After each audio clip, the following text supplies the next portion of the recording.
Buenas tardes, humanidades, bienvenidos a esta gran vía que se abre para todos ustedes entre las 6 y las 7 aquí en www.ceutatv.com. Ya saben que nos pueden comentar a través de nuestros perfiles de Facebook, Ceuta Televisión, y de Twitter, @CeutaTV, pues la jugada y desde donde nos siguen. Por ejemplo, sabemos que tenemos amigos que nos siguen a través de una de las localidades más bellas de Andalucía, como es Lepe, así que saludos para ellos. Vamos, como siempre, con el repaso a las principales noticias del día de hoy. Por ejemplo, felicidades también a todos los funcionarios municipales, en especial a aquellos que han sido homenajeados por sus 25 o 35 años de pertenencia a la institución municipal, que hoy les ha homenajeado.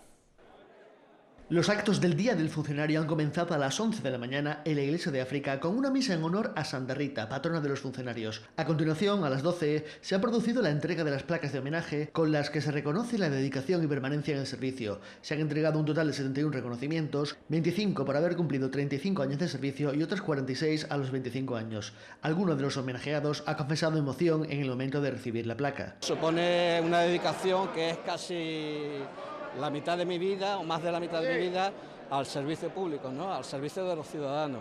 Yo creo que es una ilusión es recibir la placa y a mí me ha emocionado incluso. Pues un gran honor porque desde que entré yo tenía ilusión en entrar como funcionario del ayuntamiento y mucha ilusión. Un reconocimiento al trabajo realizado durante 25 años. Acusan muchas diferencias con el paso de los años, convirtiéndose el personal del ayuntamiento de una familia pequeña hasta una corporación de gran magnitud. Él fue el que me quitó el puesto de joven, yo fui la más joven cuando entré al ayuntamiento y él me quitó el puesto después. O sea que te acuerdas de eso, de que éramos muy pocas personas, éramos más familia, ahora somos mucha gente. El sistema de trabajo, dice también alguno, ha evolucionado. Se ha complicado por el crecimiento de la ciudad, pero se ha avanzado en tecnología y efectividad. De tener máquinas a pedales, las típicas, ya todo informatizado, bueno, es que no tiene nada que ver, no tienen nada que ver. Algunos acusan la falta de seguridad económica en comparación con las condiciones cuando empezaron. La estabilidad económica que teníamos antes ahora no se tiene y aparte el funcionariado no ha cambiado, o sea que no ha habido oposiciones desde que yo entré y eso se nota. Muchos echan también de menos de los primeros años a los compañeros que empezaron y ya no están, pocos afortunadamente, y sobre todo la juventud, que es lo principal que se pierde con el paso de los años. Sí, la edad. La juventud. la edad, que va cumpliendo unos años inexorablemente. O sea, lo que echo de menos es tener 20 años, es lo único. Cambiamos de tercio tras el cierre unilateral decretado por Marruecos la semana pasada a fin de reestructurar mejor las medidas de seguridad en su lado de la frontera. Ayer volvió a abrir sus puertas el Tarajal 2. De momento, en la segunda jornada tras esta apertura, normalidad absoluta. 1.800 personas han atravesado este miércoles el paso de mercancías del Tarajal 2 para dedicarse al porteo entre la ciudad autónoma y Marruecos, una cifra que supera en más de 300 personas las que cruzaron este martes el mismo paso, pero que no ha supuesto problemas a la hora del tránsito que se ha producido dentro de la normalidad y la fluidez. En lo que se refiere al paso de vehículos, cuestión que generó un mayor número de problemas en la primera jornada tras la reapertura del paso de mercancías, este miércoles la situación ha estado más controlada después de que durante toda la mañana del martes se produjeran protestas al otro lado de la frontera ante las nuevas condiciones adoptadas por las autoridades españolas en acuerdo con las marroquíes para el paso de coches a la ciudad. Fuentes de la delegación del Gobierno han confirmado además a Ceuta Televisión la puesta en marcha de una serie de actuaciones por parte del país vecino para adecuar nuevas zonas de estancia para porteadores. Estas obras se enmarcan en las medidas que Marruecos anunciaba la pasada semana antes del cierre temporal del paso para garantizar la seguridad de las personas que se dedican al porteo de mercancías entre ambos territorios. Y mañana se cierra el plazo para la presentación de avales a la Secretaría General del PSOE para aquellos candidatos. En nuestra ciudad todo parece indicar que el que fuera líder de los socialistas hasta el pasado 1 de octubre, Pedro Sánchez, cuenta con ventajas sobre sus dos contrincantes, Susana Díaz y Pachi López. El que fuera secretario general de los socialistas hasta el pasado 1 de octubre, Pedro Sánchez parece ser el favorito en Ceuta a 24 horas del cierre del plazo para presentar avales, al menos a tenor de lo dicho a Ceuta Televisión por representantes de las tres candidaturas. La única que no ha ofrecido cifras ha sido precisamente la de Sánchez, que no ha dado por cerrada aún la recogida. Sí hablan de un fuerte optimismo, que esperan recoger firmas hasta casi el cierre del plazo, y parten de una referencia al anterior Congreso en el que Sánchez fue en Ceuta el candidato menos votado con 35 sufragios, por detrás de Eduardo Madina, finalmente el más respaldado de la ciudad autónoma, y de José Antonio Pérez Tapias, el segundo. La situación, en comparación con hace 3 años, es, dicen, diametralmente opuesta. Si ofrecen cifras concretas desde las otras dos plataformas. Susana Díaz contará con la rúbrica de 110 militantes del PSOE ceutí.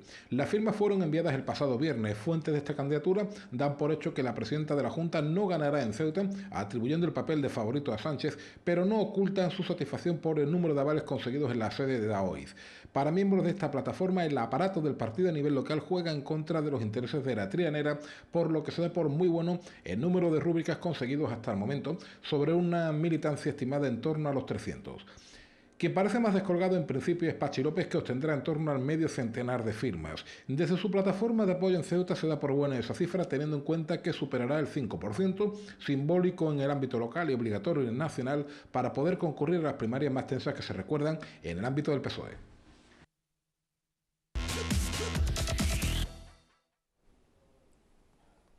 Llegados a este punto, como siempre, vamos a ver qué nos cuentan los principales diarios, tanto locales como nacionales, en sus ediciones digitales de media tarde.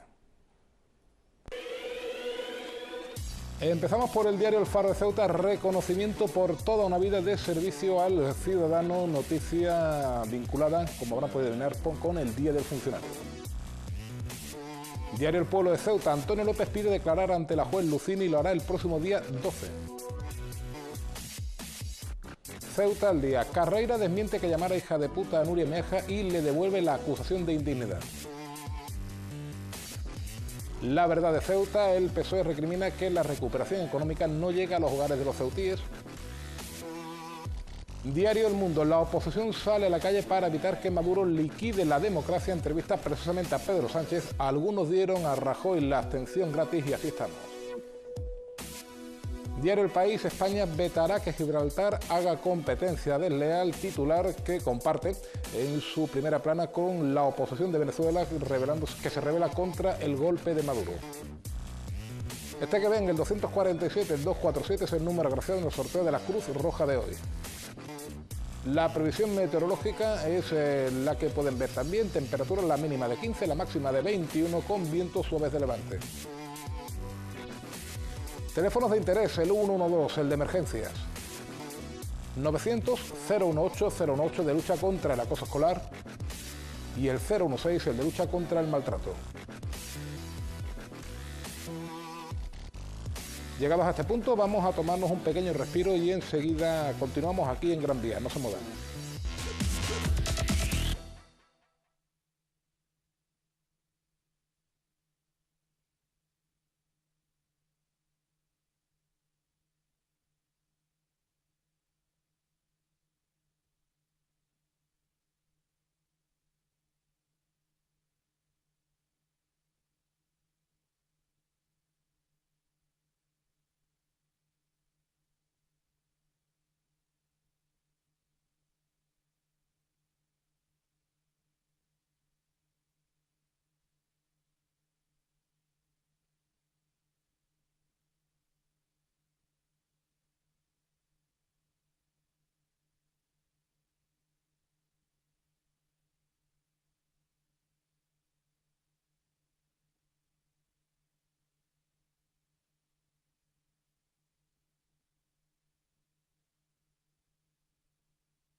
Pasan escasos minutos de las 6:10, valga la redundancia, de la tarde, y vamos a saludar a nuestros primeros invitados. Ustedes han escuchado mucho hablar de ellos en los últimos meses. Se trata del denominado proyecto ICI de Cruz Roja, La Caixa y la Ciudad Autónoma de Ceuta. Y nosotros hoy nos hemos preguntado lo mismo que se habrán preguntado muchos de ustedes: ¿qué es aquello de ICI? Bueno, pues nos lo van a explicar dos de sus miembros. Ángel García Pulido, buenas tardes. Buenas tardes. Lucía Galán, buenas tardes. Buenas tardes. Bueno, pues empecemos por lo más elemental, Ángel. ¿Qué es ICI?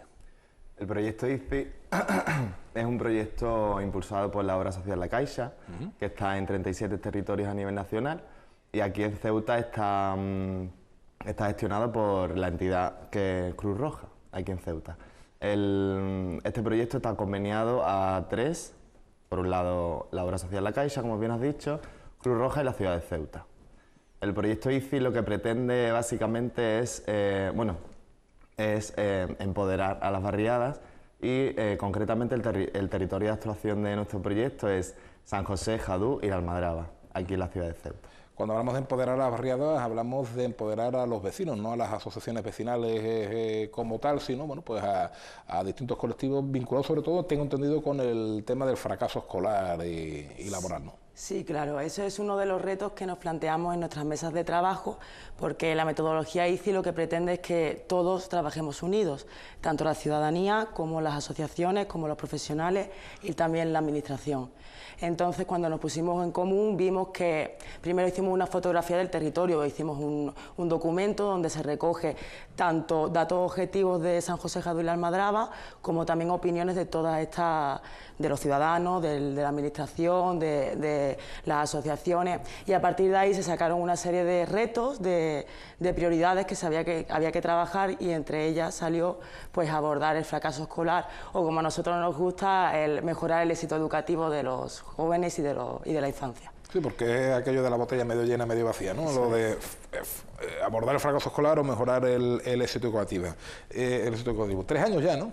3 años, sí. El proyecto aquí en Ceuta lleva desde 2014 activado, y como bien ha dicho mi compañera, todo comenzó con una investigación, podríamos llamar, y básicamente es escuchar a todos los agentes dentro de la ciudad y ver lo que ellos proponen, los que encuentran más interesante a desarrollar y cuáles son aquellas potencialidades que ya existen para trabajar con ellas.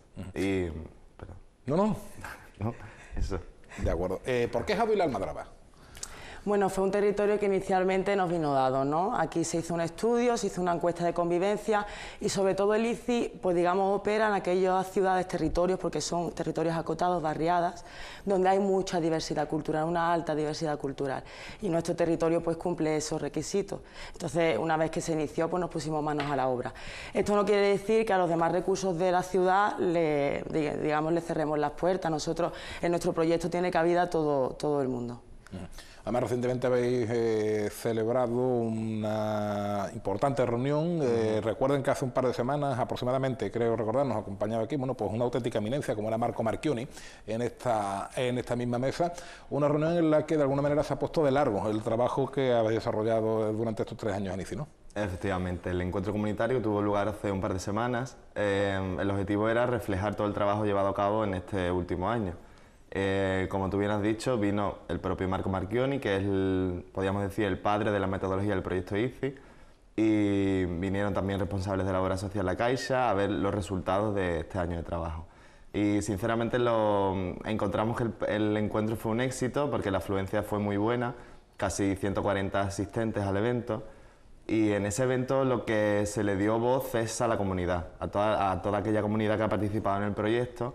Pues explicó las líneas de trabajo que se ha llevado a cabo, y sobre todo pusieron de manifiesto la ilusión y las ganas que tienen de seguir dentro de este proyecto ICI.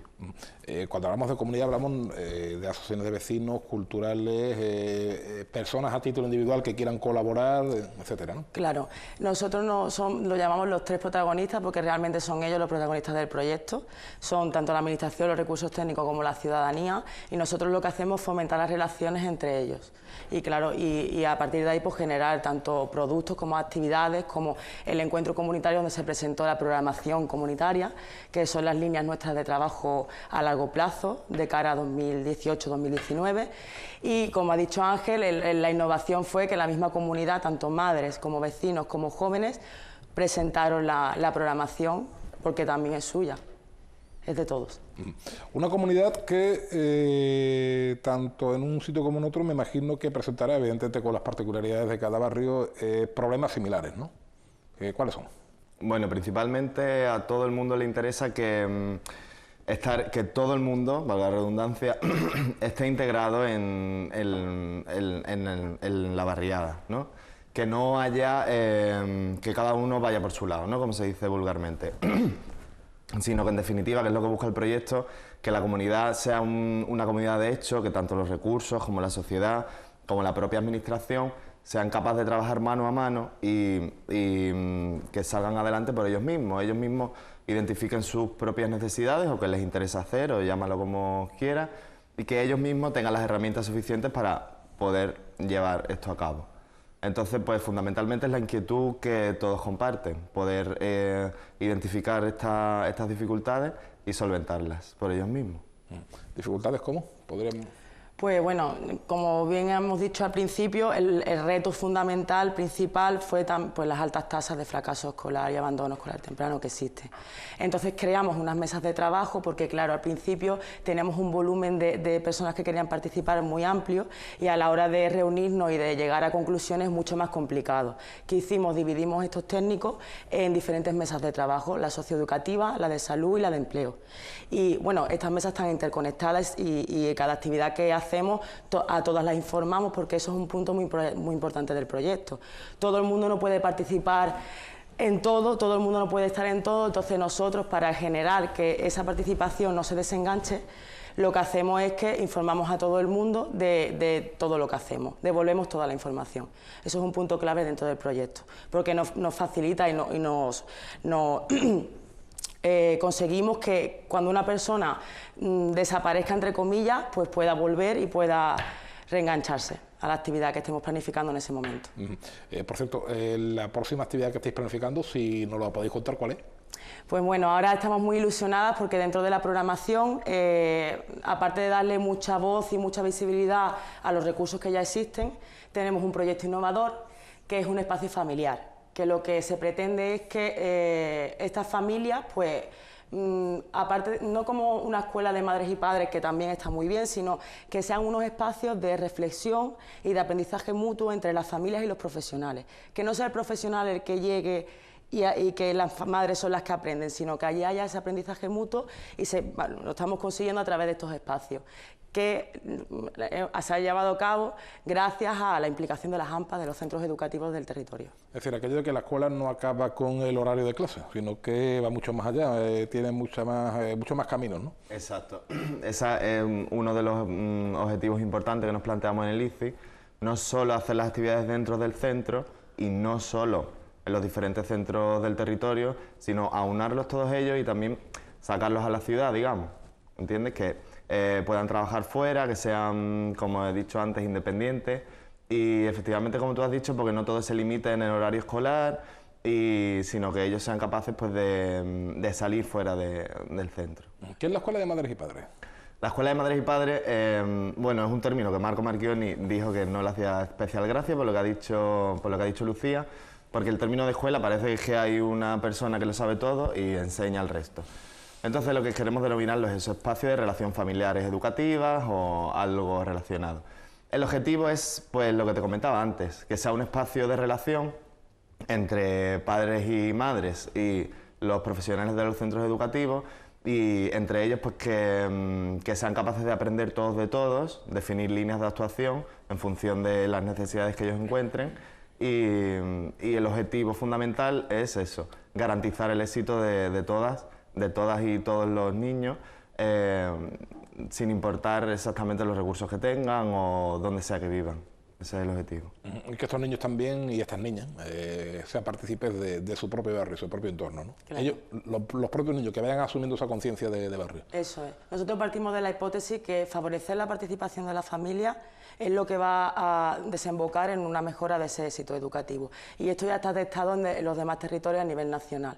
Entonces, partiendo de eso, lo que nosotros hemos intentado con esta escuela, con este espacio familiar, es generar y fomentar esta participación para que los padres padres también sepan y tengan las herramientas necesarias para poder ayudar a sus hijos, porque muchas veces, o acompañarlos mejor en su proceso de crecimiento, porque muchas veces no las tienen o no creen que sean necesarias tenerlas.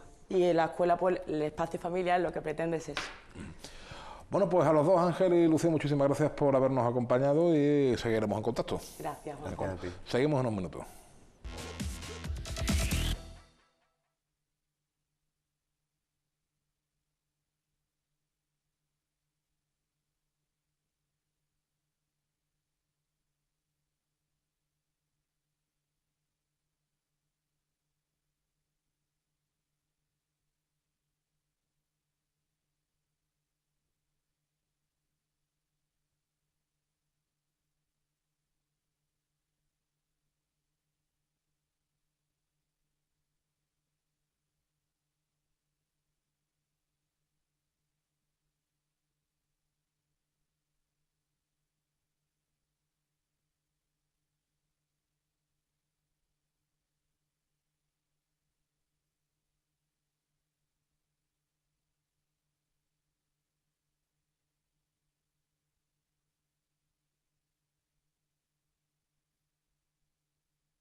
echa mucho aceite de oliva.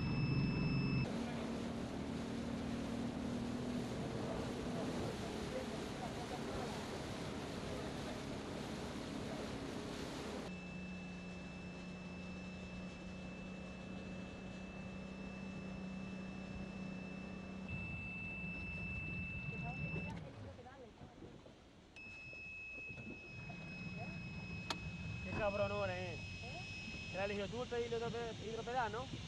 No, ¿por qué? Los colores del Barça, ¿no? A ver si es segundo del equipo. Sí.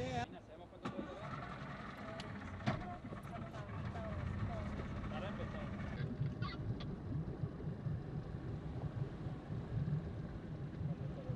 Bueno, ahora mismo estamos empezando. Hay que ver que recoger con un determinado otro marino. Nosotros estamos en una embarcación de apoyo, una batería de certificación, y se está acercando lo que va a ser la víctima, que vamos a estar a ser encargados de una acción de rastreo para poder sacarlo del agua. Te puedo decir que en este momento, desde la playa, podemos ver las primeras autoridades, Guardia Civil, Protección Civil, Director de Policía, está el presidente de Cruz Roja. ¡Osvaldo! ¿A qué hora la Pineo? ¿A 12? ¿Más cerca para que vea el barco o cuando te en cualquier momento en las playas de Costa, concretamente en playa de Ribera del Chorrillo, que también están, como ya sabéis, la fin de semana en el canal Tarajal y Peniche. No hay nada extraordinario para este simulacro que no se esté llevando a cabo en cualquier momento y en cualquier playa. Es un poco una demostración del trabajo que se lleva a cabo, pero con los medios normales. Por realmente todo. Se está acercando ahora mismo la embarcación de Cruz Roja buscando, con el socorrista, el patrón que está rastreando las aguas. El socorrista está mirando a ver qué está ocurriendo. Y van a recoger a otro socorrista que va a ser el encargado de llevar a cabo un segundo rastreo. Acaba de subirse en la embarcación para que pueda ir buscando. Está ahora mismo preparando y vistiendo dentro de la embarcación mientras el marinero de la embarcación está rastreando a vista, el otro compañero se está preparando y en breve segundo pues se va a tirar. Tenemos lata de rescate que permite socorrer a una persona en dificultad en el mar para que se agarre a esa boya, lo que evita que en la situación de estrés y de pánico extremo que generalmente se llevan a cabo, transcurre cuando una persona está ahogando, o tiene la sensación de ahogarse, que no se agarre la persona y se ahogue el loco. Ahora mismo está siendo remolcado, como decíamos, con la embarcación de Cruz Roja. El marinero y el patrón están haciendo una información visual desde la embarcación, mientras que el socorrista está siendo remolcado con la embarcación agarrada a la lata, con el tubo de máscara y la maleta, está mirando debajo del agua, intentando levantando la mano, va indicando a la embarcación que se ponga más de velocidad. Lo que permite una coordinación mejor. Lo quiero insistir en el hecho de que este ejercicio, si bien hoy es un simulacro, es una cosa que se suele hacer muy frecuentemente, superar el curso, que es durísimo.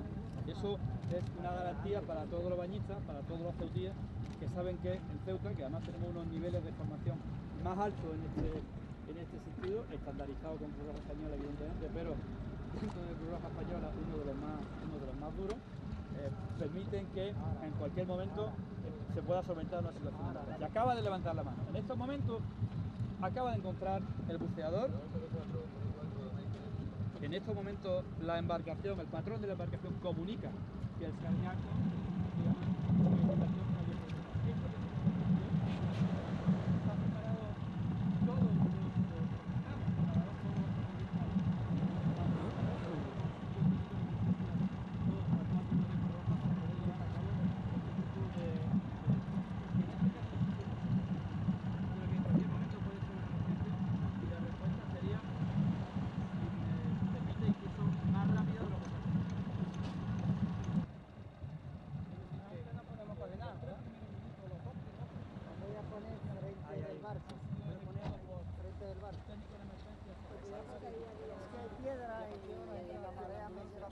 pero quiero decir que los 3 primeros minutos en los que estaban trabajando todos estos con él han sido cruciales, y bien es verdad que a partir de ahora va a ser una actuación mucho más técnica, en el sentido de mucho más instrumentalizada, quería decir. Los 3 primeros minutos son cruciales.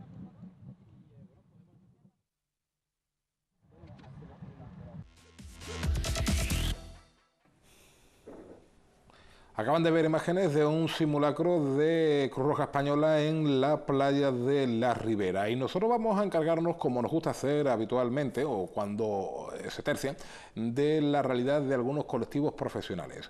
Es el caso del colectivo de psicólogos en nuestra ciudad, agrupados en forma de colegio, cuya presidenta se encuentra con nosotros.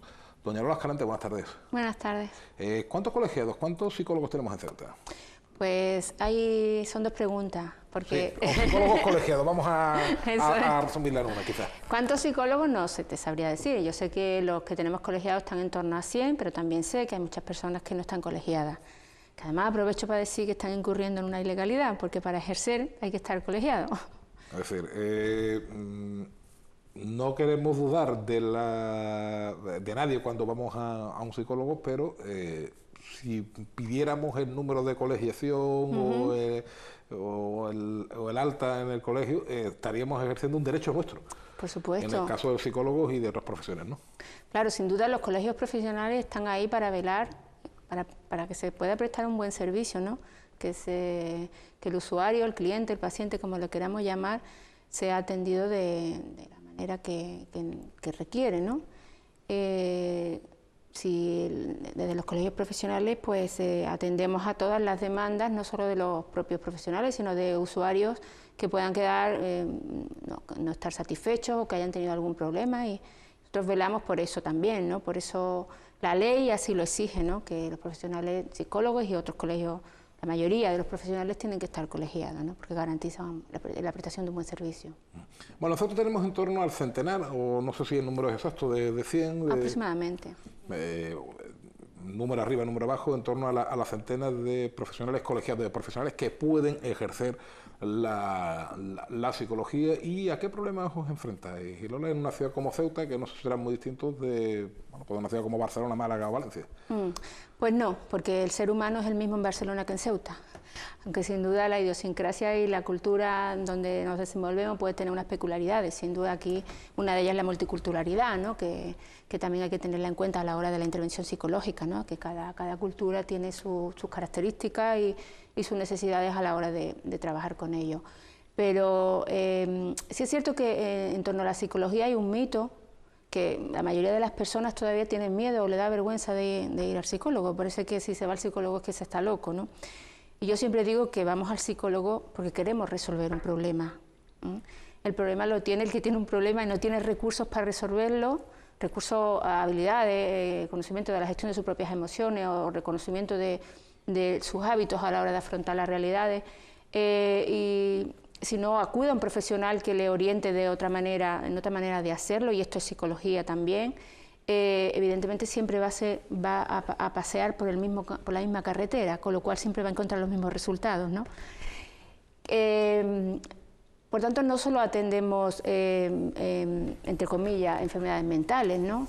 O trastornos de conducta, como puede ser hiperactividad, que tan de moda está hoy, que también tengo que decir que los niños son niños y hoy en día se diagnostica muy fácilmente la hiperactividad, y no solo se diagnostica, sino que también se trata con fármacos, y el cerebro de un niño que está en formación es muy susceptible de sufrir daños si no se le propician las experiencias adecuadas en cada momento, y por supuesto si se le prescriben fármacos que todavía no se sabe cuáles son los efectos secundarios. Ajá. No digo que no haya que hacerlo, pero...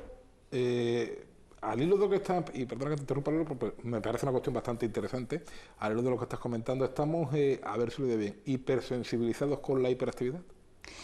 Sí, estamos, no sé si hipersensibilizados o que la sociedad está hiperactivada en general, los adultos y los niños y las niñas, y queremos que en este mundo que hemos construido, donde todo es rápido y todo tiene que ser ya, que los niños también vayan a ese ritmo, ¿vale?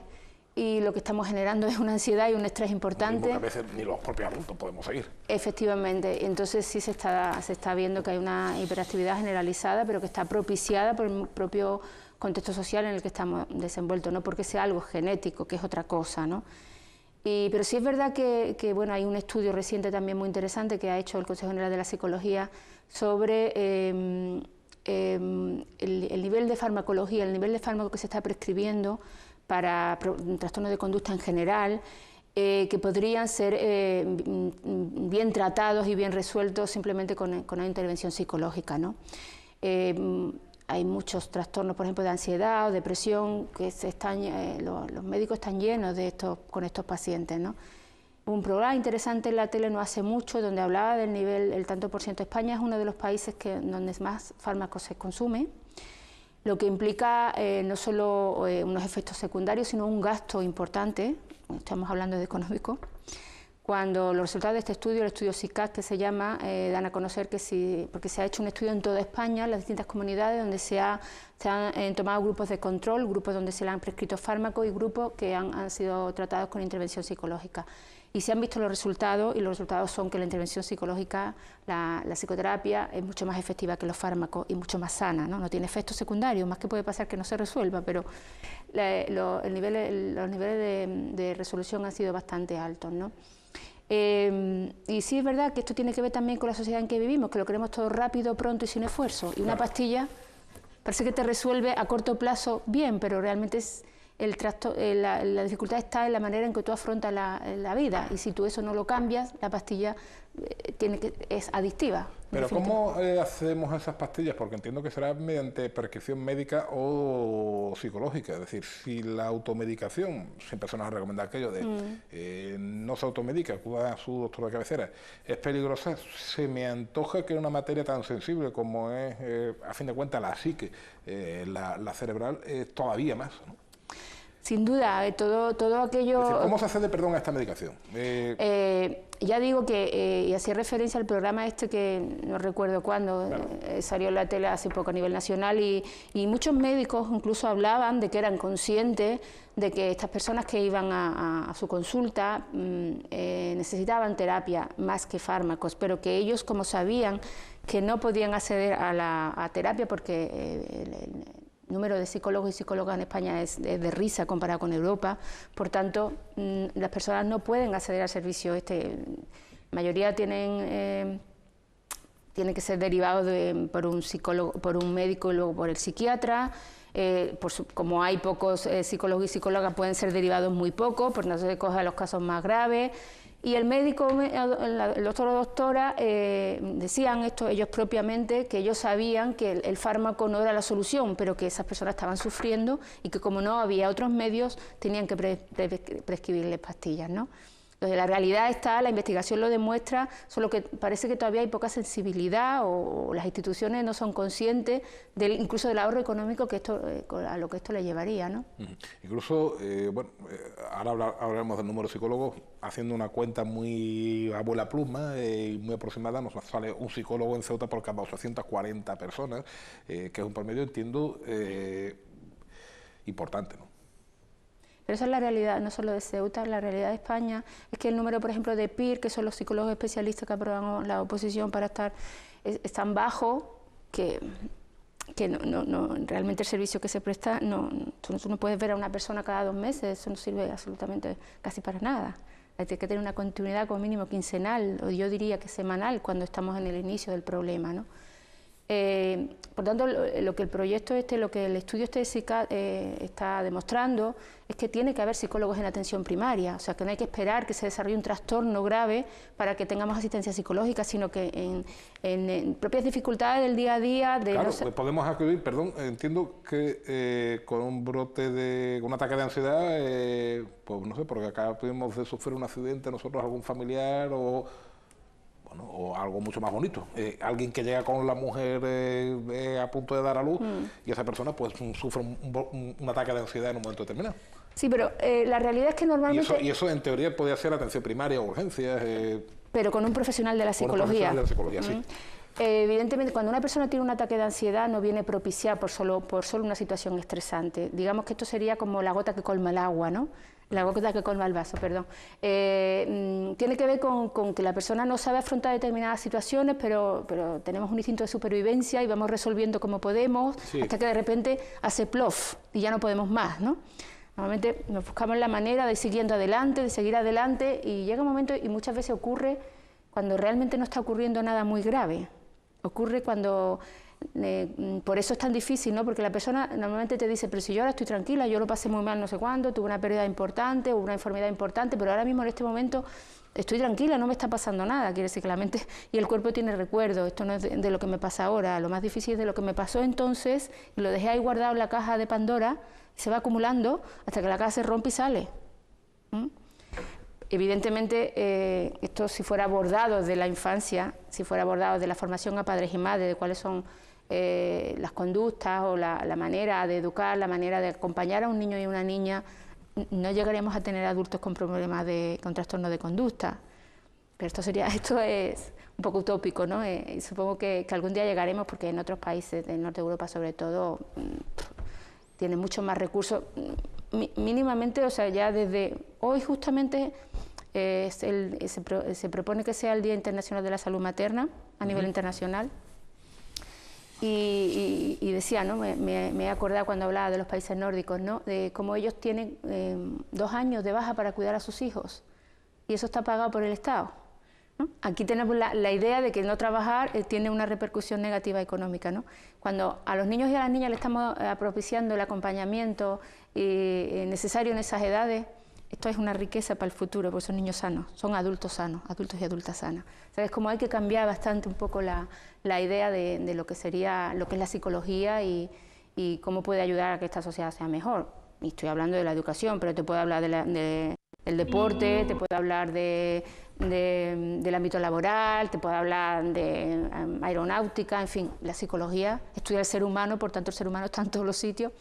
Y está en todos los ámbitos la psicología, ¿no? En cualquier caso, hay algo que me llama mucho la atención. Todos asumimos que si tenemos un problema cardíaco, acudimos al cardiólogo. Si tenemos un problema en un tobillo, pues podemos acudir al traumatólogo. Si tenemos un problema renal, acudimos al especialista.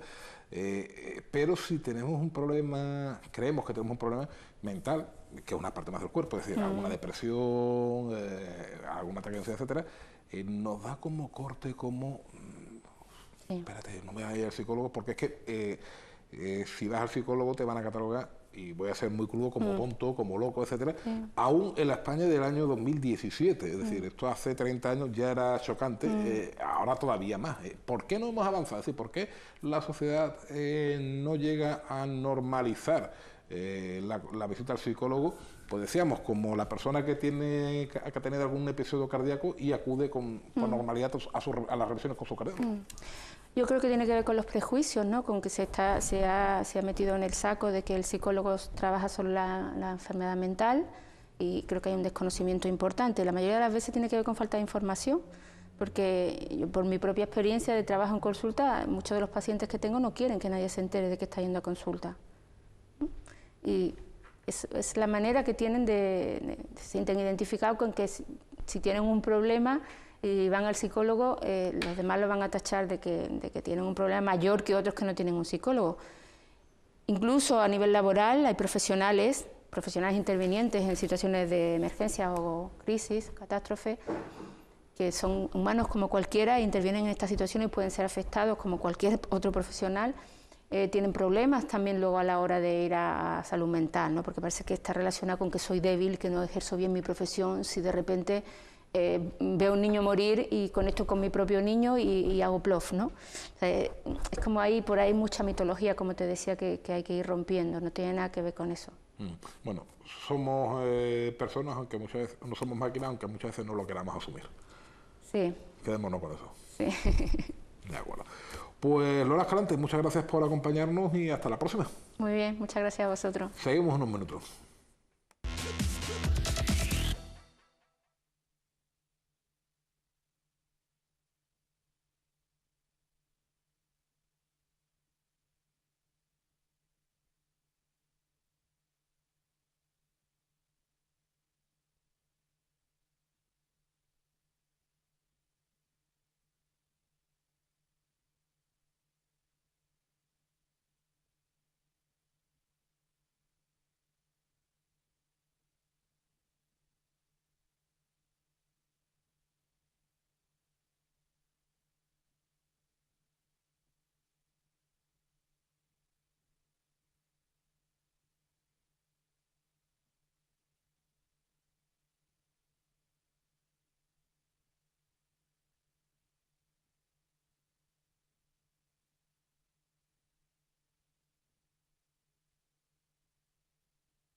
Afrontamos ya el tramo final de Gran Vía, apenas algo más de 5 minutos para poner el punto y final a nuestro programa de hoy. Lo vamos a hacer anunciándoles unas jornadas que van a tener lugar el próximo sábado por la mañana en las instalaciones del Centro Cultural Alegricio. Unas jornadas pues sobre la convivencia, sobre cómo podemos hacer para fomentarla en nuestra ciudad. Se encuentra junto a mí la portavoz, vamos a decirlo así, de este centro. María Mohamed, buenas tardes. Buenas tardes, Juanjo. Unas jornadas que tienen el nombre exacto de... Bueno, son las segundas jornadas sobre gestión de la diversidad cultural y religiosa, este año claves para el fortalecimiento de la convivencia. Las primeras eran causas y consecuencias de la radicalización violenta y esta segunda, pues las claves para fortalecer esa convivencia que tanto abanderamos en nuestra ciudad, ¿no? Y que tenemos que cuidar tanto. Sí, bueno, al margen del ya manido debate entre convivencia y coexistencia, sobre lo que tenemos en Ceuta, ahondar en aquello que nos une, que nos permite vivir en paz, una paz más o menos llevadera entre culturas y de paso conocernos un poquito mejor cada uno. Pues sí, yo creo que esta ciudad realmente tiene mucho potencial y además creo que somos un ejemplo en muchos casos para el resto del conjunto del Estado e incluso otros países de Europa. Y a veces, a mí a veces casi me enfada que nos lleguen a Ceuta con lecciones magistrales sobre qué es y qué debe ser la convivencia, ¿no? Cuando en esta ciudad, aunque cierto es que hay determinados espacios en los que se reduce a coexistencia, hay muchos otros espacios en los que sí existe esa convivencia real. Y creo además que hay predisposición por todas las partes para mejorar, fortalecer y cuidar esa convivencia. Yo creo que una de las claves fundamentales es entender que la clave no está en que no exista el conflicto, sino en la capacidad que tengamos de resolver ese conflicto. Y yo siempre pongo de ejemplo pues cualquier casa, de cualquier familia de Ceuta, ¿no? En la que conviven hermanos, padres, madres, hermanas. ¿Hay conflicto? Sí. Claro. ¿Se rompe la convivencia en ese hogar? No. ¿Por qué? Porque han encontrado la forma de gestionar esa convivencia, ¿no? Y yo creo que esa es una de las claves que tenemos que poner sobre la mesa a la hora de fortalecer pues esa convivencia en Ceuta.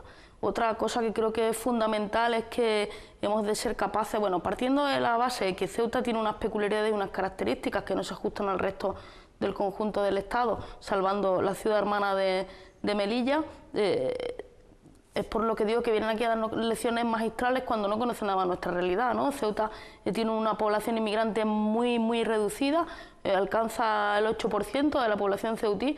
Aquí estamos hablando de población autóctona, de españoles con distintas religiones, algunos, otros sin religión incluso, y entonces la forma de gestionar esa diversidad cultural es distinta.